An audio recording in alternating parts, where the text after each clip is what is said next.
Perfect. And I'll just sit here if you don't mind. Perfect. So, what was it like? I think my first question would be like being from Estonia. What was it like playing tennis in a country that's not really known for this? My mom's a tennis coach, so I started out playing.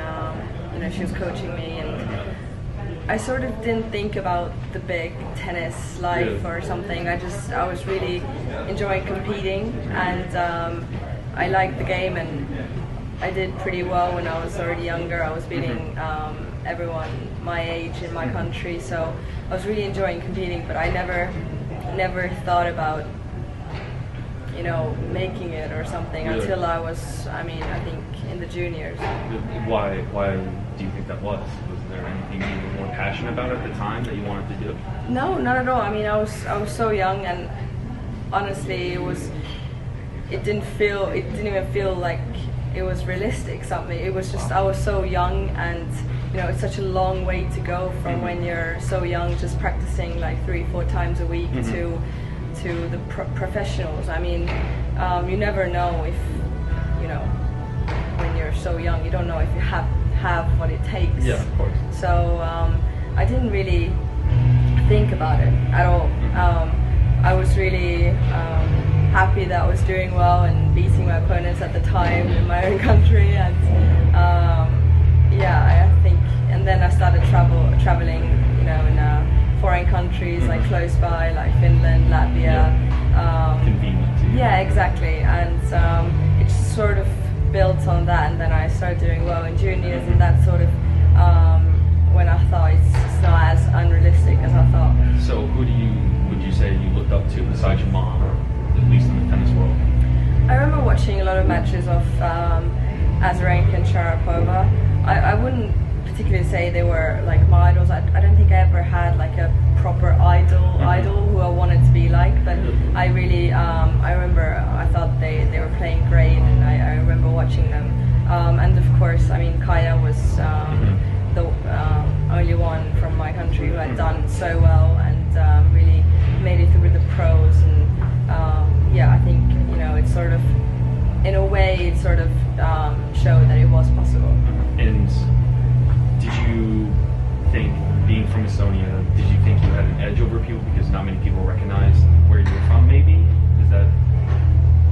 I wouldn't say that. I think it really gives you an edge if you're from a big tennis country, and you get wild cards when you're younger and you stand out. It but I think more.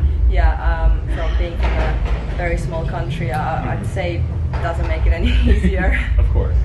And I think one thing that I read was that when you were playing, you actually hit a bird while you were playing. How did that happen? Long time ago. I can't remember how old I was. I was about like 12, 13 or something. But the poor thing flew across the court, and I just managed to hit a lob or something, and it just hit the bird. It was so unfortunate. Did it die as soon as it hit it, or did it fall to the ground? It fell to the ground for sure, but I'm not sure. I can't remember.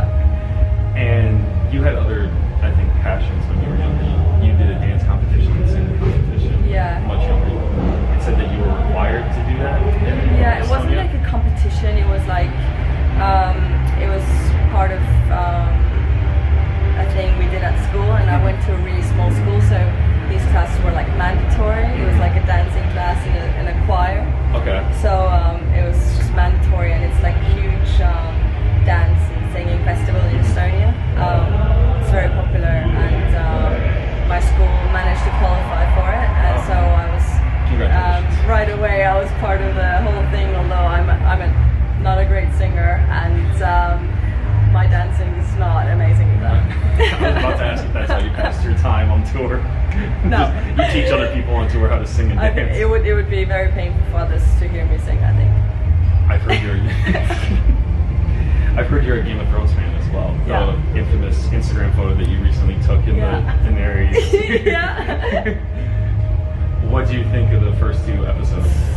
I think the first few episodes were definitely a build up for the battle to come, the longest battle of the. Of course. Do you have any predictions of who's going to be cut out first? I'm so afraid that everyone's going to die. I don't know how to predict it. get a favorite character and then they just die in the next episode. It just goes all the way downhill. I mean, the Red Wedding, I was just like, I know, that broke my heart. I don't know what to do. I was like, okay, there's no point in watching this anymore. I was Team Rob Stark all the way, and then he died. I was heartbroken. My last question to you is, my brand's tweener head, so like our favorite shot is the tweener. When was the last time you did one? Oh, I can't. You can't. Tweener. You can't. Have I you ever hit my tried? legs. Yeah. Like the shin. That's like the shin. It's the worst part. It's not. It's not great. Try being a guy. But yeah, thank you so much. I really appreciate it. Good luck.